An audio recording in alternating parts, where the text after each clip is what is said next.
I'm not one to feel confident about myself, like in terms of like, oh yeah, I'll go in there and I'll kick somebody's butt or something like that. But like, you know, like when I hear it unsolicited, I'm like, okay, maybe I can do this. You know, but we joke around a lot. We have a lot of fun. You're a great person to have in class. We've never, if we have talked about it, and I think we briefly talked about previous experience and stuff and how you ended up here and your goals and stuff. I get punched in the head a lot, so not all of it's clear, and talk to a lot of you, so it all gets jumbled up. So let's start from the beginning.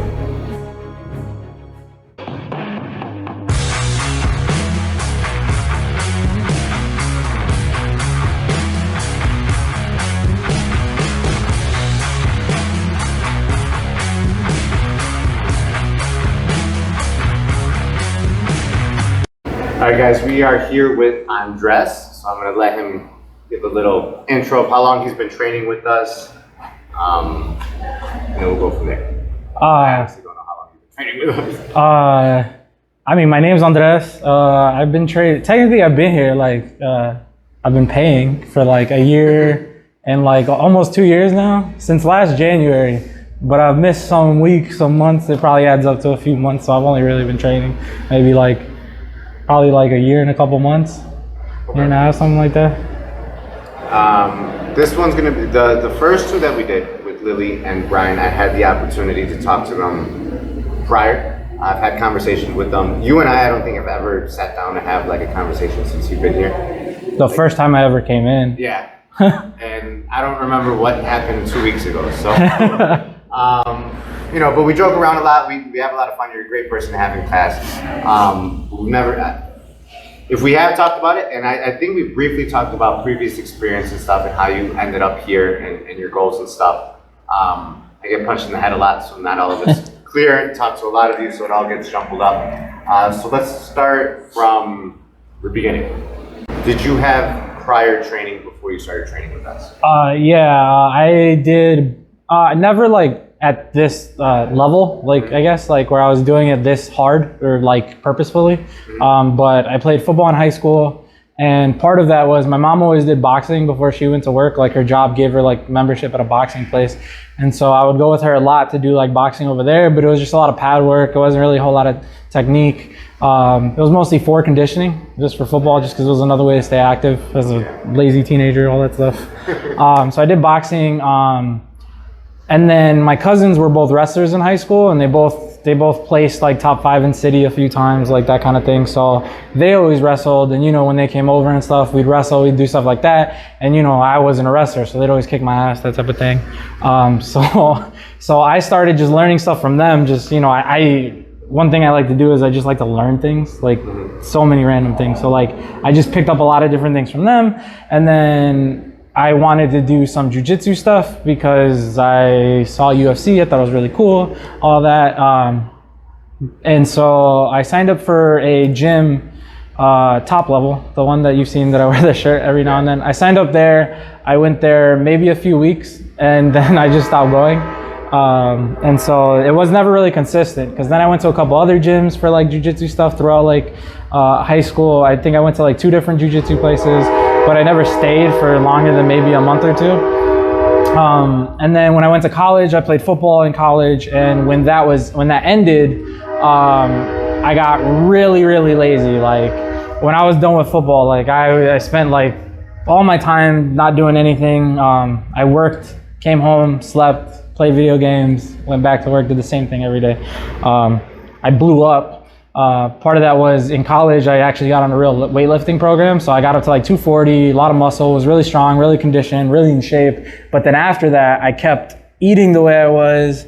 I kept all the weight on, but it all just became bad weight. Yeah, without the lifting, it was all just bad weight. So I blew up to almost 280 pounds. I always had to worry about diabetes and stuff, like beforehand.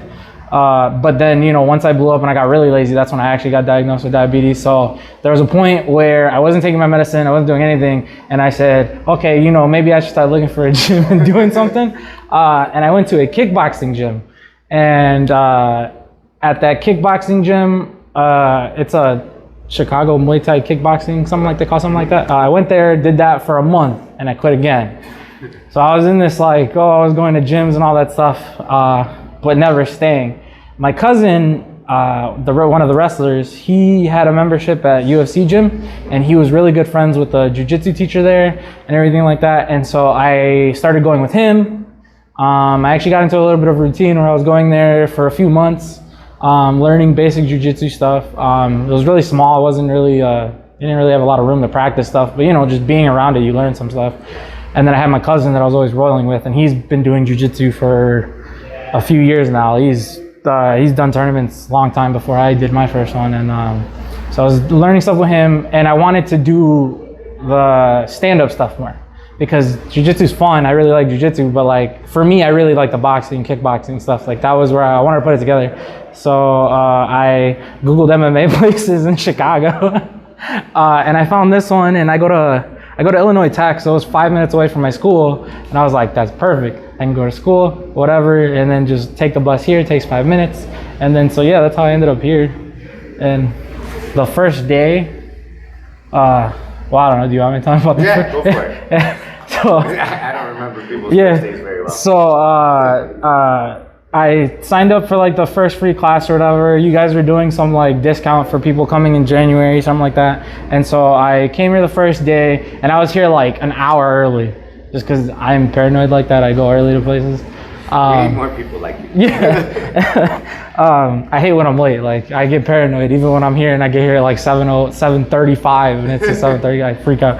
But I came here. I was like an hour early, and I sat there, and we had like a 45-minute conversation, just because I was asking questions about everything, because I was like, part of it was because one of the reasons why I always left gyms, besides just laziness, was like I always get really nervous about going to places, like especially with people I don't know, and I didn't know anybody here. So I was trying to like put myself out there, I guess. And so like when I came here, I deliberately wanted to have like a conversation with somebody, just to be like, I was here, I got to know somebody, like all that stuff. So we had like a 45-minute conversation. You told me about how you fought first, and then you wanted to fight again, and then you couldn't fight, and then you ended up coaching till you got a fight, but then you never got that fight because you ended up just coaching, all that stuff. Told me about everybody here, and then I had my first class, and then Leo talked to me after. Like I was doing stuff, and Leo was like gassing me up, like, he's a good recruiter for you guys. Like he was gassing me up. That's right. Miss here on a regular basis. And then so I was talking to Leo, and Leo was the first day. Leo was like, "Oh yeah, you should come to the sparring classes, the team training stuff, whatever." So he gassed me up real good. And then I came the second day. Yeah, and then I came the second day. I hurt my toe, but I still signed up with my hurt toe and everything. I really liked it. I was really comfortable here. That's the main thing, is that like from the first day, even without knowing anybody, like I was super comfortable. Like I didn't feel uncomfortable. I didn't get really anxious. Like, I still felt a little anxious, but that was like whatever. Like, but I felt comfortable. I felt like, yeah, I wanted to keep coming here. But then I hurt my toe, and I woke up the next morning and my toe was blown up and purple. So I was like freaking out. And it was funny because it took like a month before I could actually keep coming, because it was the toe. And I sat out a week for that, because I went to the doctor. At first I didn't think nothing of it, but then I couldn't walk on it. So I went to the doctor. They thought it was broken, but it wasn't. And so I just waited a week for that. And then I came back in February, and then that's when I got deathly sick. It was not COVID, or I guess it might have been, but it started as an ear infection, and then it turned into a lot of other things because it was bad. And I was sick for like 2 weeks. So I came here for a week, then didn't come for another 2 weeks. And then I came back for 2 weeks, and then, and then COVID happened. So I was like I swear I was sitting here like I'm never gonna go to the gym, I'm never gonna do anything, it's all just whatever. And then through COVID, I was like monitoring everything, like when is the gym gonna open again, when is it gonna open again? And I never got an email, but I saw your Facebook post saying it was opening on this day, and then I emailed you like, yo, is this open, can we come, like what's going on? And all it was you had my email written wrong. Yeah. So that's why I didn't get any of the emails or anything like that, because we had to like reserve classes and stuff like that, during when it first opened.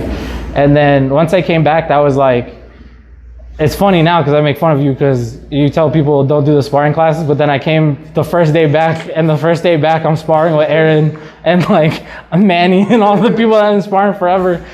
And I didn't even ask a question, didn't know, and I just did it. And then ever since then, yeah, I've been, coming here, you know, semi-diligently. I know I miss a week every now and then. I know like I have my missing periods and everything, but you know, after that, yeah, I really like the place and all that stuff. That's how I got started here. So from all of that, from like the previous places that you went to, you couldn't stick it out for whatever reason, and then you found a place, and then injury, sickness, pandemic. What kept you kind of motivated to keep even just looking for a place? And then once you found the place, to stay diligent on checking to see when they reopen. And when you didn't get an email, you took the initiative to reach out and like, hey, can we start coming back in now? So what pushed you for that? Was it, you know, the goals to compete? Did you know you wanted to compete at that time, or was it just, you know, monitoring your health and stuff? No, I definitely didn't know I wanted to compete then. In terms of like with me, a lot of it had to do with like, I have like a bad social anxiety. Like it's really hard for, it's like funny because I talk to you guys so much and sometimes I don't shut up, but like in general, when like I don't know people and everything like that, it's really hard for me to get up. It's really hard for me to go out, go do things. And like, particularly the last few years, like I've been pushing myself to do things to get better at that for a long time, especially after I stopped playing football.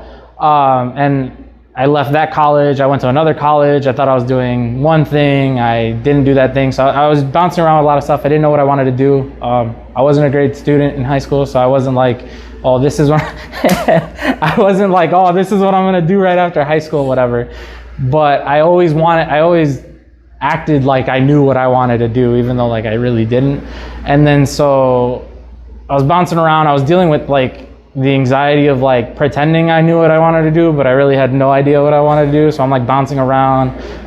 You know, my parents were paying for school at the time. They stopped paying for school because obviously, you know, I don't blame them. I didn't know what I wanted to do. So I had to figure out how I was going to pay for my school, all that stuff. Like, so it was a lot of that. I was getting, I was getting like basically depressed a little bit like that, like staying at home, all that stuff. You know, that's when I ballooned and my health was real bad. I wasn't taking my diabetes medication. I wasn't even going to the doctor anymore because I was having issues with the doctor. And just like, when I say I let myself go, like I was, like the first day I met you, I was 280 pounds. Like, and so there came a time, I don't know if there was like a trigger for it. It was just kind of like I was sitting there like, you know, do I want to just sit here, get to 300, see how fast I can get to 300 pounds, you know, like that kind of thing, and see like whatever. And so I didn't really want to do that. I wanted to find something, you know, that I could do, like, because I love competing. Like one of the reasons why I was so like down, I guess, when I stopped playing football was I didn't really choose to leave football. It was more so like it became not so fun for me because of like when I got to college, I guess like with high school, I was always losing. Like my teams always sucked, but you know, there was still a little bit of fun. Like I knew all the people on the team. I was real cool with my coach. My coach was like another dad to me, that type of thing. I was real close to him. And then when I went to college, a completely different ballgame. Nobody knows you. The coaches don't talk to you. You get recruited, they gas you up, and then as soon as you get there, they don't talk to you. They don't do nothing. Like you're the bottom of the depth chart. Like you're not playing. You're just going to practice. You're a practice dummy. And then it turned into a thing where I ended up being, I don't know how this happened, but in college I ended up just being more like they used me like an enforcer in hockey, where like everybody was always trying to fight me in practice. Like literally there's fights in practice, fights in games. It became towards the end of the season where I just kind of embraced it, and I was just like fighting every game, like starting something, and like that was very not fun for me. That's not why I wanted to play football, but that's kind of the role I ended up being. So I left football. I got really down because I love competing, and you know, I wasn't doing that anymore, and I didn't necessarily choose to. So I was really down, and I wanted something where I could do that again. Not necessarily like, I never thought I wanted to step into a cage and fight somebody, but you know, just like even just rolling, just rolling with somebody, or even just sparring, like friendly competition, stuff like that. I love that. And so when I started making the decision to, okay, you know, I can't be 300 pounds, I can't be 280, let me figure it out. I went to the doctor, found out my diabetes was super terrible. I started getting that together first. Like My sugar was pushing almost 300, like just resting, like stuff like that. That's a really bad number. I don't know. And so I got that together. And then once I started getting the medicine and the health together, that's when I was like, okay, well, now I need to start exercising. And I hate going to the gym. I hate doing bench. I hate squatting. I hate all that stuff. Like, it's really boring for me. I don't like running. So that's when I started the jiu-jitsu. And then once I got there and I wanted to do the MMA because I wanted to add the boxing, I wanted to add the kickboxing and stuff, I came here, and that's when I was like, I want to do this. I'm going to do this. I'm going to figure out how to do this. And so even through the toe, even through the sickness, even through all that shit, I was just like, I want to do this. I want to, whatever I got to do to make sure I keep going. Especially because the main thing too is just like how, I mean, I'm probably going to say this a lot, but like how comfortable I was that first day, like that first week or whatever, even everything, like even when I came back with the toe and like Carlos talking to me about my toe, like stuff like that, like everybody in here was so nice, was so welcoming, and like I wanted to be here. Like, I don't know if I would have necessarily, like, maybe I would have, because I was still, you know, I really did want to work on myself, that kind of stuff. But like, I don't know if it wasn't here, like if I would have had that same, like, I want to go back there, because, you know, especially with everything that was going on and stuff. Yeah. So, all right, you went through all that, you kept the motivation. We make it through the shutdown. We reopen, we do the steps that we had to do, you know, the reserving of the classes and all that stuff, and so we were able to come back to normal. And then at what point, when the consistency started coming back because everything was coming back to normal, you decided to compete in your first grappling tournament? That was April. Yeah. Honestly, it's because like I was always like nervous about that, but then like I would do stuff and you would randomly say like, oh wow, that was really good, or you'd randomly just be like, wow, your conditioning's like really good, you could definitely take like this or whatever. And like, you know, I'm not one to feel confident about myself, like in terms of like, oh yeah, I'll go in there and I'll kick somebody's butt or something like that. But like, you know, like when I hear it unsolicited, I'm like, okay, maybe I can do this.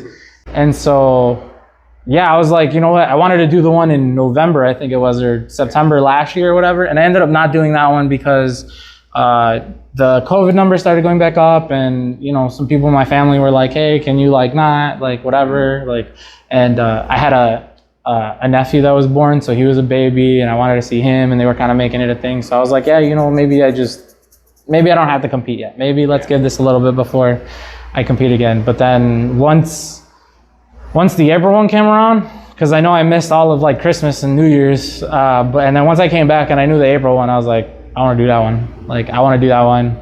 I've heard enough gassing up that I feel like I can do it, you know? And yeah, so that was when I wanted to do it just because, yeah.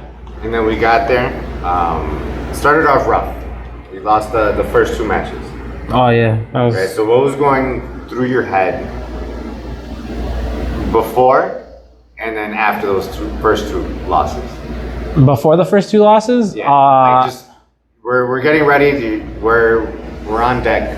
I was honestly 100% worried about my conditioning, which is funny because I think like a week or two before, we were going through something, learning something, and you were all like, just use the conditioning. You have the conditioning. You're gonna out condition everybody there, whatever. And I was like, oh yeah. And then I went home. I was like, like yeah, right, okay. I walk up my stairs and I'm breathing a little hard, like yeah, okay, like stuff like that. So I didn't necessarily believe you. Mm-hmm. And so beforehand, I was legit just worried. I was worried about my conditioning, and then I was worried about my foot, because my foot sometimes when I don't warm it up right, it gets pretty painful. And so those are the two things I was worried about. And then I go into my first one, and as soon as the first match started, I was like, oh, Sean was right. I am more conditioned than this guy. That's the one where you threw the guy, right? Yeah. You just had him clinched up, and then you stopped. Yeah. And that's when, like, once I felt that, like, my confidence was like up, like real up. Like I was like, okay, I could toss this guy, I could do whatever. And then that was part of what messed me up, because then I was in mount and I thought I could hold mount on that dude for as long as I needed to get him a Kimura or Americana or something and get him to tap. And then I was going for it, because you literally went over, or either you or Mac did like the Saturday before, or Mark did. or maybe it was you, I don't remember who, but you guys went over like the arm. Yeah, you guys went over the arm triangle from mount, just, you know, windshield wipe that arm over, whatever.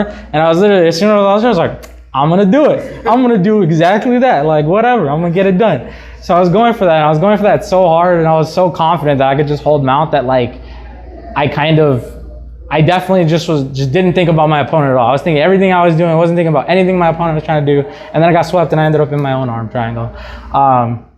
So after the first loss, I was mad, like really mad. Like, not even necessarily because of the loss, but because of how I lost, because I felt like I got too comfortable in my own position that I wasn't worried about, like, oh, I could get swept, you know? Like, and that stuff. And then the second match happened, and that guy, I watched his first match, and that was the hip toss where he hip tossed Buddy, and you were like, if he tries to hip toss, you sit on your butt, whatever. And so I was like, I gotta go up against some judo, jiu-jitsu guy who's gonna, like, whatever. So going into that match, I was mad about the first one, and then I was worried because I thought he was really good, and he was actually kind of decent.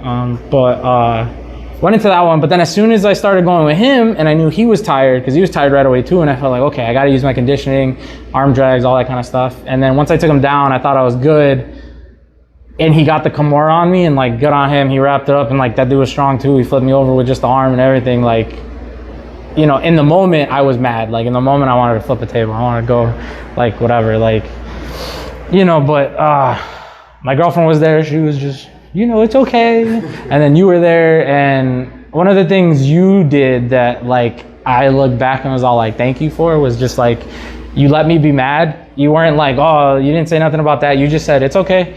This happened, you just got to watch out for this. And I was like, you know what? Yeah, like, that was right. I lost because, you know, the dude was strong. He got a Kimura. This is my first tournament. You know what? Like, I got a couple more matches. I got to move on from this one. Like, I can't sit and be mad about it. I'll be mad about it later. Like, I'll be mad about it after. And then, and then after that, I went with the other three dudes. And that was the biggest thing with me, because when I wrestled and when I fought, it was like always, everyone's trying to tell me, you know, don't be down. I was like, how am I not going to be down? People don't really understand what it means to us. We're competing for a reason. It's not like school, you know, we're in school and we're on a scholarship, or, you know, the school tells us we have to do an extracurricular activity. We're choosing to do these competitions. Yeah. So obviously it means something to us. So I know you were upset because I know you were better than those guys, you know, and the feeling sucks. And there's nothing that I was going to say that was going to make you feel better. With the way the tournaments are set up, you know, even with those two losses, you had the ability to keep going and then bring it back around to at least place.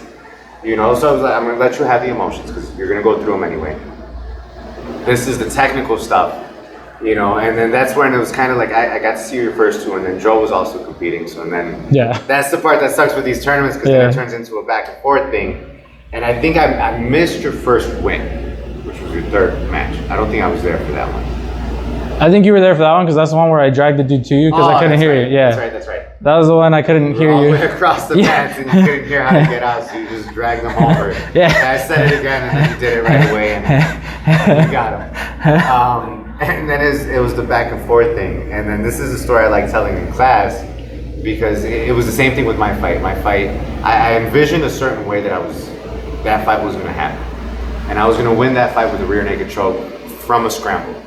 And the scramble happened in my fight. I had the guy's back.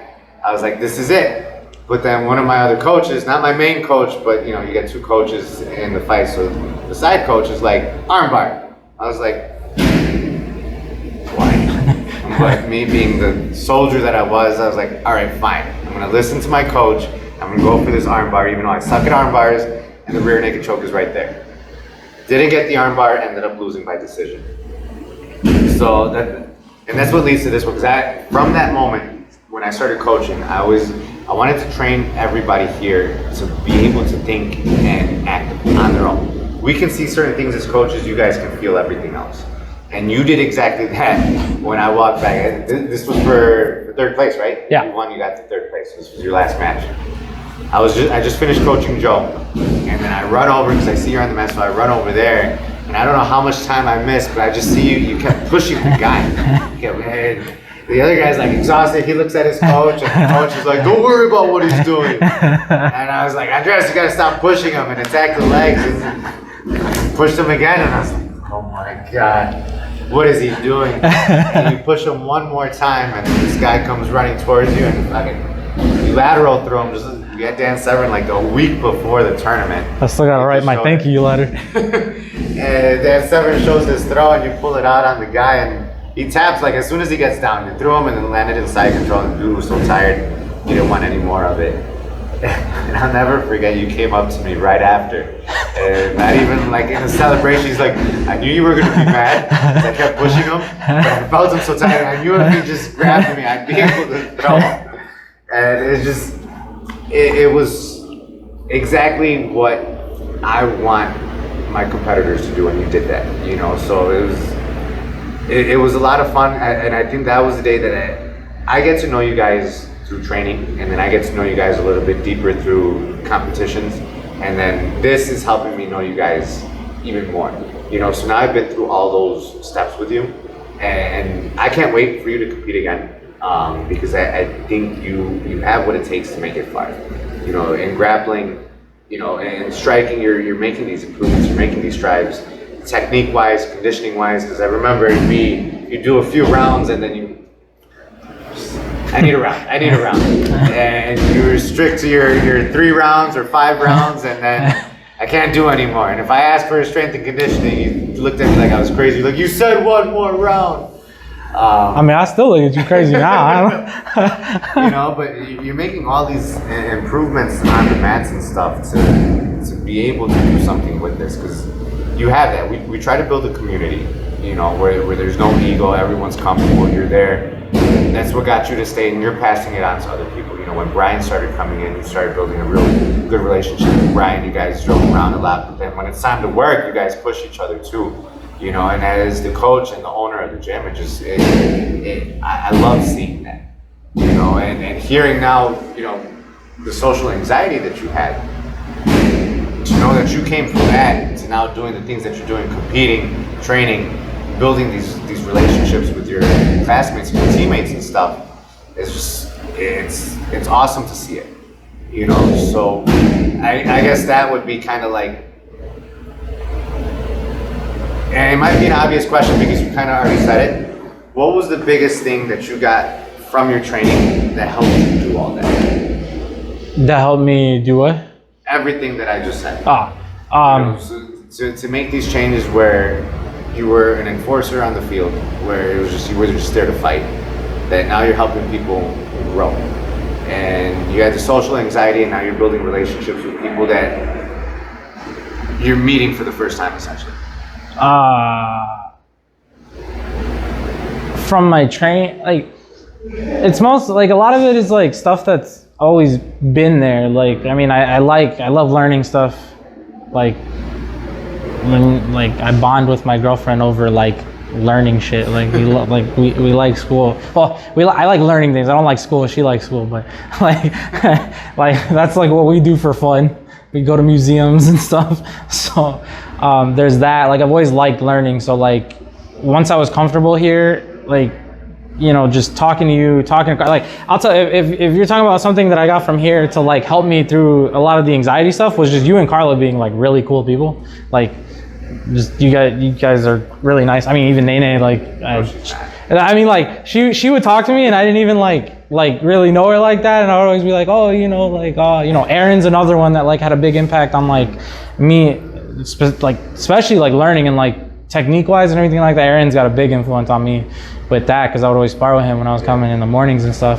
And then Leo's another one that like I love and hate sparring with him because he'll kick the shit out of me, but like at the same time, like, you learn something. Yeah, those are the ones. Those are the sparrings or spars or I don't know what to call them, like matches, like whatever. Like where I learn the most. Like I come out of those, and then, you know, I developing relationships through those. Like sparring with Eder. Me and Eder are really cool. I mean, he hasn't been here forever, but like when he is here, like me and Eder are really cool. Like, you know, those are always light, easy rounds, but those are where we're both super creative and we just do random stuff and we just have fun.